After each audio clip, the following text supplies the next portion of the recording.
Hello friends, this is SP. Welcome to Adhika Manch. We are present here with another new session, that is Lux CTET 2020 CTET special. तो friend इस series में जो हम discuss कर रहे हैं यानी कि CTET स्पेशल ये सीरीज़ है, इसमें हम साइकोलॉजी पेडागोजी से संबंधित महत्वपूर्ण क्वेश्चंस डिस्कस कर रहे हैं, जिसका आज जो रहेगा यानी कि पार्ट 10 रहेगा। इससे पहले हम 9 पार्ट कर चुके हैं, आज का जो पार्ट रहेगा पार्ट 10 रहेगा। तो फिर ये जो सीरीज़ है इसमें हम सिलेक्टेड क्वेश्चंस को कर रहे हैं जो आपकी अंडरस्टैंडिंग, आपकी समझ को बेहतर बनाने में आपकी हेल्प करेंगे। तो फ्रेंड्स शुरू करते हैं ये सीरीज़ यानी कि लक्स सीटेट की ये सीरीज़, ठीक है। तो ये रहा आज के लिए फर्स्ट क्वेश्चन। तो फ्रेंड्स फर्स्ट क्वेश्चन को देखते हैं। पहला क्वेश्चन कहता है, निम्नलिखित में से कौन सा निरीक्षण हावर्ड गार्डनर बहुबुद्धि सिद्धांत का समर्थन करता है। फ्रेंड्स यानी कि हावर्ड गार्डनर ने जो बहुबुद्धि का सिद्धांत दिया है उसमें से यानी कि निम्नलिखित में से कौन सा एक स्टेटमेंट है जो उनके इस सिद्धांत को या उस सिद्धांत का समर्थन करता है। तो फ्रेंड्स सबसे पहले मैं बात करना चाहूँगा, हावर्ड गार्डनर ने जो माना है यानी कि बहुबुद्धि सिद्धांत दिया है उनके अकॉर्डिंग यानी प्रत्येक व्यक्ति प्रत्येक मनुष्य में 7 प्रकार की इन्होंने बुद्धि मानी है, ठीक है। 7 प्रकार की इन्होंने कहा है कि प्रत्येक व्यक्ति में 7 प्रकार की बुद्धि होती है, ठीक है। यदि एक कोई भी प्रकार यदि फंक्शन काम नहीं करता या फिर अलग अलग तरीके से कोई भी व्यक्ति डिफरेंट कौशल स्किल्स हो सकती हैं, अलग अलग विशेषताएं हो सकती हैं। तो ऐसा नहीं कि यदि कोई भी व्यक्ति पढ़ने में अच्छा नहीं है तो वो और किसी क्षेत्र में अच्छा नहीं हो सकता, ठीक है। तो उसकी इंटेलिजेंस या बौद्धिकता संबंधी जो एक बुद्धि होगी वो काम नहीं कर रही होगी, बाकी और जो बुद्धि हैं उसकी काम कर रहे होंगे। तो फ्रेंड्स ऑप्शन की तरफ चलते हैं। ऑप्शन ए कहता है यानी कि मस्तिष्क के एक भाग में हुई क्षति केवल किसी एक मस्तिष्क के एक भाग में हुई जो क्षति है केवल किसी एक विशिष्ट योग्यता को प्रभावित करती है, न कि संपूर्ण को। ए ऑप्शन कहता है कि मस्तिष्क के यदि किसी एक भाग में क्षति हो जाती है तो उसकी जो एक पार्ट होता है बुद्धि का, ठीक है, उसको वो प्रभावित करेगी, संपूर्ण को नहीं। बी कहता है बुद्धि विश्लेषणात्मक, सृजनात्मक एवं व्यवहारात्मक बुद्धियों की एक अंतःक्रिया है। या फिर सी ऑप्शन कहता है विभिन्न बुद्धियां अपने स्वरूप में पद अनुक्रमात्मक हैं। या फिर अनुदेशन के प्रारूप का निर्माण करते समय अध्यापकों को किसी एक विशिष्ट शैक्षिक नवाचार के सिद्धांत का अनुपालन करना चाहिए। तो फ्रेंड्स बुद्धि यानी कि हावर्ड गार्डनर के बुद्धि सिद्धांत की जब भी हम बात करते हैं तो यहाँ पे ए ऑप्शन बिल्कुल करेक्ट रहेगा। उनके अनुसार जो मस्तिष्क के एक भाग में हुई क्षति, यदि मस्तिष्क से किसी एक भाग में क्षति हो जाती है तो केवल एक विशेष प्रकार की योग्यता प्रभावित होती है या नष्ट होती है, ठीक है। संपूर्ण यानी कि जो उसकी संपूर्ण योग्यता नष्ट नहीं होती, इस तरह से हम कह सकते हैं। इसी आधार पर इन्होंने बुद्धि के 7 प्रकार माने हैं। यदि मस्तिष्क के एक भाग की क्षति हो गई, ये मान के चलो कि स्पोर्ट्स में कोई बच्चा अच्छा नहीं होता, ठीक है, तो वो और उसमें योग्यता हो सकती हैं और बुद्धि उसकी काम करेंगे। तो फ्रेंड्स यहाँ पे क्वेश्चन नंबर फर्स्ट का फर्स्ट ऑप्शन बिल्कुल करेक्ट होता है। नेक्स्ट चलते हैं अब हम, ये रहा क्वेश्चन नंबर 2 यानी कि दूसरा क्वेश्चन, योग्यता व योग्यता समूहीकरण के परिप्रेक्ष्य में, ठीक है, योग्यता या योग्यता समूहीकरण के परिप्रेक्ष्य में निम्नलिखित में से कौन सा कथन सत्य है। योग्यता या योग्यता समूहीकरण की जब भी हम बात करते हैं फ्रेंड्स यानी कि विद्यार्थी समूह से बेहतर सीखते हैं। यानी कि स्टूडेंट्स का हम एक जैसा समूह बनाएं, यानी कि एक ही रुचि के बच्चे हों, उसमें एक ही मेंटल एबिलिटी के बच्चे हों, ठीक है, या एक ही IQ लेवल के बच्चे हों, तो उसमें बच्चे बेहतर सीखते हैं, ठीक है। ऑप्शन नंबर ए ये कहता है। यदि हम बात करें अबाध व प्रभावी शिक्षण हेतु कथा को समरूपी होना चाहिए। या फिर छात्र सहिष्णु होते हैं, वे भेदों को स्वीकार नहीं करते। या फिर विभिन्न योग्यता वाले समूह को ग्रहण करने के लिए अध्यापकों को बहुस्तरीय शिक्षा का पालन करना चाहिए।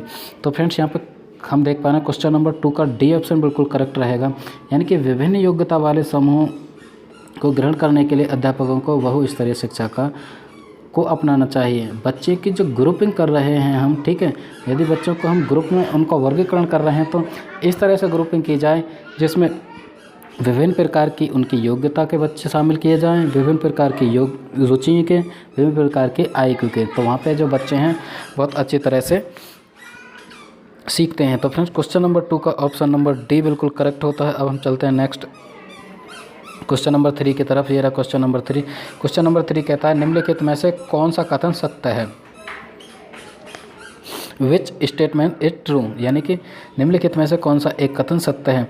रचनात्मक आकलन कभी कभी संकलनात्मक हो सकता है। जो रचनात्मक आकलन होता है वो कभी कभी संकलनात्मक भी हो सकता है, ठीक है। या फिर संकलनात्मक आकलन से अभिप्राय है कि आकलन अधिगम का एक निरंतर एवं अभिन्न अंग है। या फिर सी की बात करें, रचनात्मक आकलन का मुख्य उद्देश्य है विद्यार्थियों की उपलब्धि का श्रेणीकरण। या फिर डी की हम बात करते हैं, डी ऑप्शन कहता है रचनात्मक आकलन समय समय पर शिक्षार्थियों के विकास का सार प्रस्तुत करता है। तो फ्रेंड्स रचनात्मक आकलन की जब भी हम बात करते हैं तो वो समय समय पर शिक्षार्थियों का जो है विकास का सार प्रस्तुत करता है, ऐसा बिल्कुल भी नहीं है। रचनात्मक आकलन से हम इस तरह से आकलन नहीं कर सकते कि वो शिक्षार्थियों के विकास का एक सार प्रस्तुत करें। या फिर रचनात्मक आकलन का मुख्य उद्देश्य विद्यार्थियों की उपलब्धि का श्रेणीकरण है, बिल्कुल भी नहीं। रचनात्मक आकलन का जो उद्देश्य विद्यार्थियों को किसी श्रेणी में वर्गीकृत नहीं करता, सी ऑप्शन भी हट जाएगा। यदि हम बात करें बी की, ठीक है, तो संकलनात्मक आकलन से अभिप्राय है कि आकलन अधिगम का निरंतर एवं अभिन्न अंग है, बिल्कुल भी नहीं, ये भी नहीं। तो ऑप्शन ए बिल्कुल करेक्ट रहेगा क्वेश्चन नंबर 3 का, क्योंकि रचनात्मक आकलन कभी कभी संकलनात्मक भी हो सकता है, ठीक है। तो क्वेश्चन नंबर 3 का ऑप्शन नंबर ए बिल्कुल करेक्ट होता है। अब हम चलते हैं क्वेश्चन नंबर 4। ये रहा क्वेश्चन नंबर 4। क्वेश्चन नंबर 4 कहता है यानी कि एक अध्यापक शिक्षार्थियों को किसी विषय की अपनी अवबोधनात्मक यानी अवबोधनात्मकता को प्रतिबिंबित करते हुए संकलनात्मक मानचित्र यानी कि कॉन्सेप्ट मैप का निर्माण करने को कहता है, ठीक है। तो वह क्या करना चाहता है? यानी कि विद्यार्थियों की स्मृतियों को मंथर गति से जागृत कर रहा है या कर रही है, या फिर रचनात्मक आकलन कर रही है या कर रहा है, ठीक है। या फिर हम बात करें छात्रों के मुख्य बिंदु का सार लेखन की क्षमता का परीक्षण कर रही है, या फिर छात्रों की उपलब्धि के मूल्यांकन हेतु शीर्षकों यानी कि रूब्रिक्स के विकास का प्रयास कर रही है। तो फ्रेंड्स यहाँ पे जो करेक्ट रहेगा ऑप्शन नंबर बी बिल्कुल करेक्ट रहेगा। ऑप्शन नंबर बी यानी कि रचनात्मक आकलन कर रहे हैं, ठीक है। कोई भी एक टीचर या कोई भी एक जो अध्यापिका है वो रचनात्मक आकलन कर रही है। जब भी कोई अध्यापिका या अध्यापक विद्यार्थियों को किसी विशेष अपनी यानी किसी विषय की अपनी अवबोधनात्मकता को प्रतिबिंबित करते हुए संकलनात्मक मानचित्र कॉन्सेप्ट मैप का निर्माण करने को कहती हैं, तो उसका मतलब ये हुआ कि वो रचनात्मक आकलन प्रस्तुत कर रही है या बच्चों का रचनात्मक आकलन कर रही है। तो फ्रेंड्स क्वेश्चन नंबर 4 का बी ऑप्शन बिल्कुल करेक्ट होता है। नेक्स्ट चलते हैं क्वेश्चन नंबर 4 के बाद ये रहा क्वेश्चन नंबर 5। क्वेश्चन नंबर 5 कहता है निम्नलिखित में से कौन सा ब्लूम के पुनर्संशोधित वर्गीकरण में मूल्यांकन यानी कि एवल्यूटिंग के क्षेत्र को प्रदर्शित करता है? फ्रेंड्स सबसे पहले मैं बताना चाहूँगा कि ब्लूम महोदय ने जो टैक्सोनॉमी दी है उन्होंने यानी कि शैक्षिक उद्देश्यों को 3 भागों में वर्गीकृत किया है, ठीक है। सबसे पहले उन्होंने जो टैक्सोनॉमी दी थी वो दी थी यानी कि 1956, ठीक, यानी कि 1956 में, ठीक है। उसमें उन्होंने जो 3 शैक्षिक उद्देश्य हैं उनको वर्गीकृत किया था, संज्ञानात्मक उद्देश्य, ठीक है। पहले जो उन्होंने किया था यानी कि संज्ञानात्मक, ठीक, कॉग्निटिव, उसके बाद दूसरा हो गया भावात्मक साइकोमोटर, ठीक है, एक गत्यात्मक। तो फ्रेंड्स संशोधित की बात करते हैं तो उन्होंने जो संशोधित दिया था वो दिया 2001 में, ठीक है। जो ब्लूम टैक्सोनॉमी है संशोधित ब्लूम टैक्सोनॉमी की बात करते हैं तो 2001 में। तो यहाँ पर संशोधित यानी कि पुनर्संशोधित की बात हो रही है। तो एवोल्यूटिंग क्षेत्र को प्रदर्शित करता है, जो मूल्यांकन है उसको प्रदर्शित करता है, यानी कि आंकड़ों का प्रयोग करते हुए ग्राफ अथवा चार्ट का निर्माण करना, आंकड़ों का प्रयोग करते हुए ग्राफ या चार्ट का निर्माण करना, ठीक। या फिर बी ऑप्शन कहता है एक समाधान के तार्किक सुसंगतता का परीक्षण करना, या फिर प्रदत्त आंकड़ों के प्रासंगिकता का मूल्यांकन करना, या फिर वस्तुओं के श्रेणीकरण हेतु एक नूतन पद्धति का निर्माण करना। तो फ्रेंड्स यहाँ पे क्वेश्चन नंबर यानी कि क्वेश्चन नंबर 5 का ऑप्शन नंबर बी बिल्कुल करेक्ट रहेगा, कि जो ब्लूम टैक्सोनॉमी है उसमें जो लास्ट संशोधित की बात करते हैं जो 2001 में आई, उसमें जो मूल्यांकन है वो किस क्षेत्र को प्रदर्शित करता है, यानी कि एक समाधान की तार्किक सुसंगतता का परीक्षण करना, ठीक है, यह परीक्षण करता है। तो फिर बी ऑप्शन बिल्कुल करेक्ट रहेगा क्वेश्चन नंबर 5 का। अब हम चलते हैं क्वेश्चन नंबर 6। क्वेश्चन नंबर 6 कहता है वंचित शिक्षार्थियों के साथ व्यवहार करने के संदर्भ में अध्यापक या फिर अध्यापिका को निम्नलिखित मूल्यों में से किस में विश्वास व्यक्त करना चाहिए।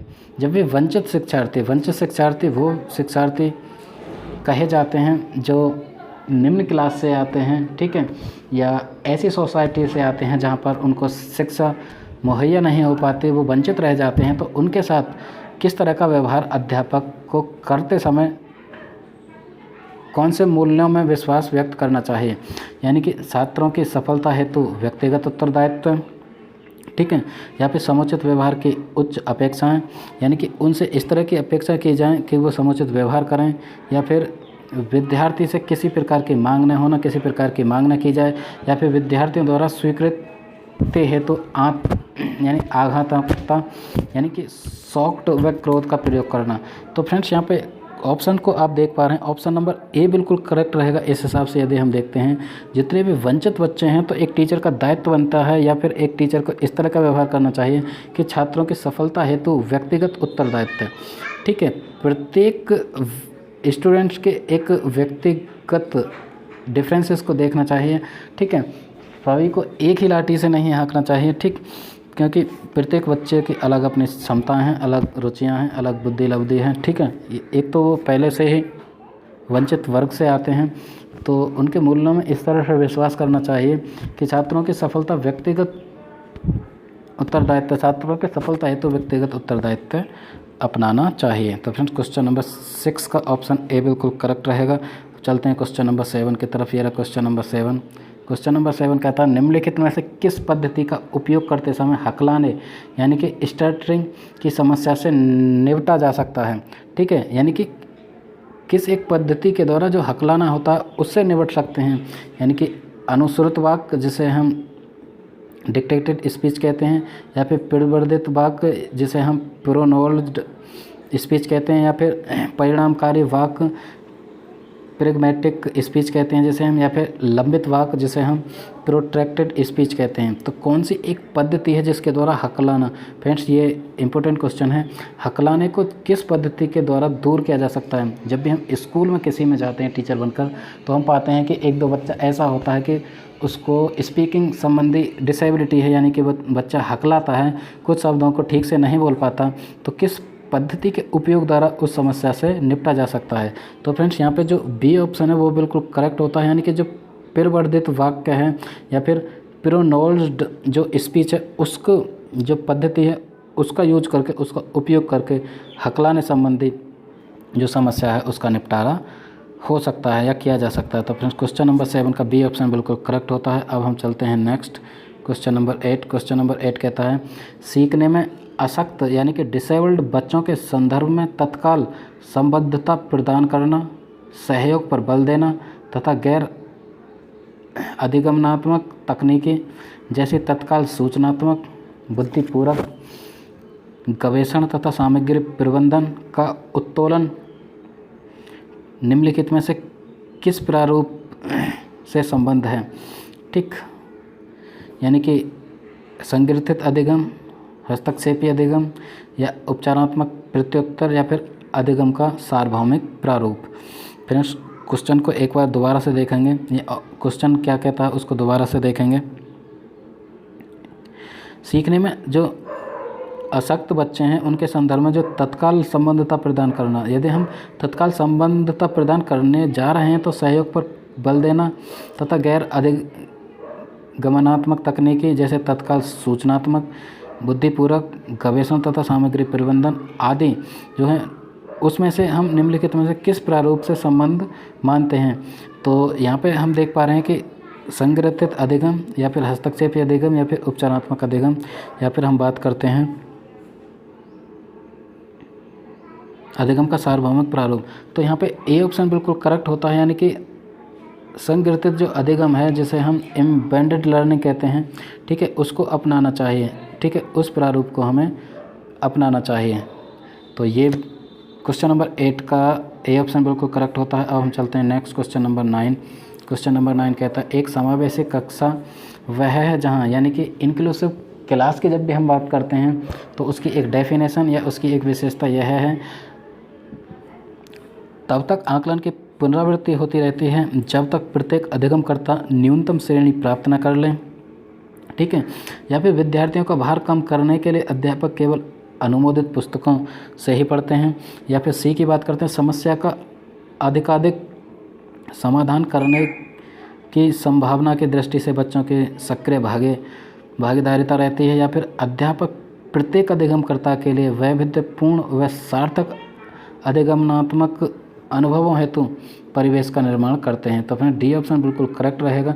जब यह इंक्लूसिव क्लास या फिर समावेशी क्लास की बात करते हैं तो अध्यापक को चाहिए कि वो प्रत्येक अधिगमता जो भी लर्नर है, जो भी स्टूडेंट्स है, उसके लिए विविध प्रकार के जो टेक्निक हैं, ठीक है, यानी कि वैविध्यपूर्ण व सार्थक अधिगमनात्मक अनुभव, ठीक है, एक्सपीरियंसेस के आधार पर इस तरह का परिवेश, इस तरह का माहौल या इस तरह का वातावरण का निर्माण करें, उनको मुहैया कराए जिससे बच्चे खुद से अधिगमकर्ता बहुत अच्छी तरह से सीख पाएँ। मतलब किसी भी स्टूडेंट्स को ये महसूस ना हो पाए कि मैं अलग थलग हूँ या फिर मेरा शिक्षा में कोई योगदान नहीं है या मेरी भागीदारी नहीं है। सबसे पहले उनकी भागीदारी सुनिश्चित कराते हुए उनके लिए सकारात्मक माहौल का निर्माण कराया जाना चाहिए। इसी को समावेशी शिक्षा कहते हैं। तो क्वेश्चन नंबर 9 का डी ऑप्शन बिल्कुल करेक्ट रहेगा।